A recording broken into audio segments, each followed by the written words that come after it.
आपके जो ठाकुर जी हैं गिरधर लाल जी, ये आपके जीवन में कैसे आए? ठाकुर जी को अब जिस पर कृपा करनी होती है, मैं नाथद्वार स्थान है श्रीनाथ जी राजस्थान में, वहां दर्शन के लिए गया था 2019 में। तो उस समय ना तो लोग इतनी कथा मेरी सुनते थे, ना लोग इतना जानते थे।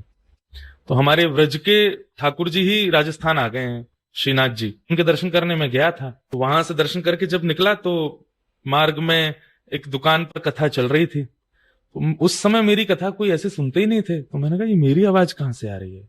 छोटी छोटी गलियां हैं वृंदावन की तरह, तो एक दुकान से आवाज आई तो मैं वहां पहुंच गया। तो वो मूर्तिकार थे, ठाकुर जी का स्वरूप बनाते। तो जैसे ही मैं पहुंचा तो मेरी ओर देखे, तो देख करके बोले, आप तो यही व्यास जी हो ना जिनकी कथा चल रही है? मैंने कहा जी। मैंने कहा आप कथा सुनते हैं? बोले कि नहीं, मैं तो सबकी सुनता हूँ, ये तो रैंडमली आपकी चल रही है अभी, पर आपको मैं बहुत दिन से प्रतीक्षा कर रहा हूँ, मेरे से ज्यादा कोई और प्रतीक्षा कर रहे हैं। तो मैंने कहा कौन है? तो बोले आप बैठो। फिर वो भीतर से एक स्वरूप लेकर के आए, प्लास्टिक का डिब्बा था उसमें लाल कपड़े में, और ला करके बोले ये आपकी प्रतीक्षा कर रहे थे।